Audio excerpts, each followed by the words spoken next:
Баршаңызға қайырлы күн. Сіздермен бірге пайдаларына каналы.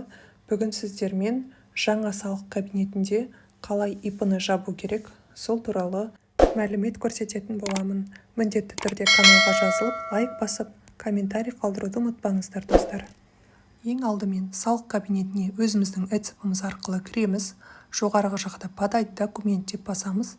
Және де бұл жерден ең бірінші біз 4-ші бетті ашып, налоговое заявление о прекращении деятельности дегенді басамыз.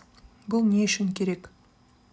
Ең алдымен біз ИП-ны жаппастан бұрын бізде кассовый аппарат бар ма, немесе жабылмаған отчеттар бар ма, соны білу үшін осылай статьяның жанына тұрып қараймыз. Бұл адамда мысалдағы кассовый аппарат жоқ, демек біз тек қана ликвидационный отчет тапсырамыз. Өзіміздің ИП-мыздың режиміне байланысты отчет тапсырамыз.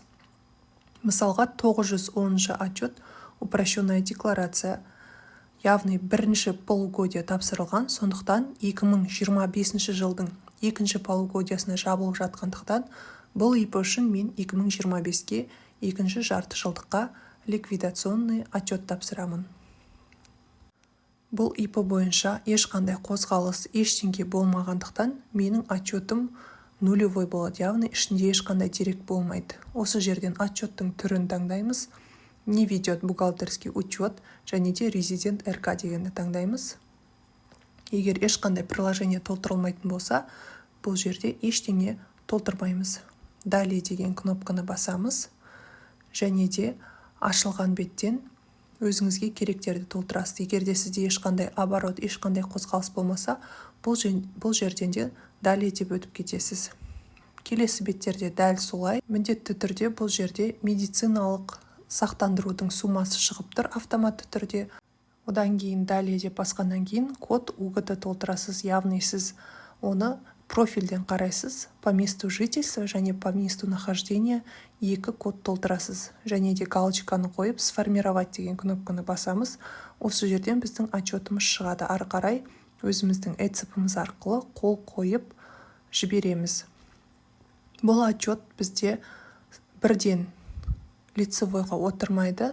Сол себепті оның разнесена деген статусын күтеміз. Содан кейін ғана 4-ші бетті қайтадан ашып, жаңағы өтінішімізді жібереміз. Ликвидационный отчетпен өтініш бір күнде кетуі керек. Себебі егерде екі күнде кететін болса, онда бізге отказ келеді. Жаңағы осы жерден 904-101 деген кодты таңдаймыз, артығын өшіріп тастаймыз, астыға қарай түсіп, далее деген кнопканы басамыз. Екі жерге келісім береміз, және де код органа государственных доходов бізде автоматты түрде шығып тұр. Ары қарай ECP-мыз арқылы қол қойып, өтінішімізді жібереміз. Өтінішіміз кеткеннен кейін ол ИП 15 жұмыс күні ішінде жабылады. Яғни сол аралықта ИП-ңыз жабылмағандығын тексеріп қарайсыз. Егер де ешқандай қателіктер болмаса, осыдан кейін жабылу керек. Егер де сізде кассовый аппарат болатын болса, оны жеке сайттардан іздеп тауып жабасыз. Ол жерден жабылмаса, өтініш арқылы өтініш жібересіз. Кассовый аппараттарды қалай жабу керектігі туралы видео менің каналымда бар. Қосымша осы видеоның астында сілтемесін қалдырамын. Осы жерден налоговое заявление дегенді таңдап, жаңағы жіберген өтінішімізді қарап отыруға болады. Біздің статусымыз әлі в обработке болып тұр. Яғни 15 жұмыс күні өткеннен кейін ИП-мыз жабылуы керек. Егер ақпарат пайдалы болса, мен қуаныштымын.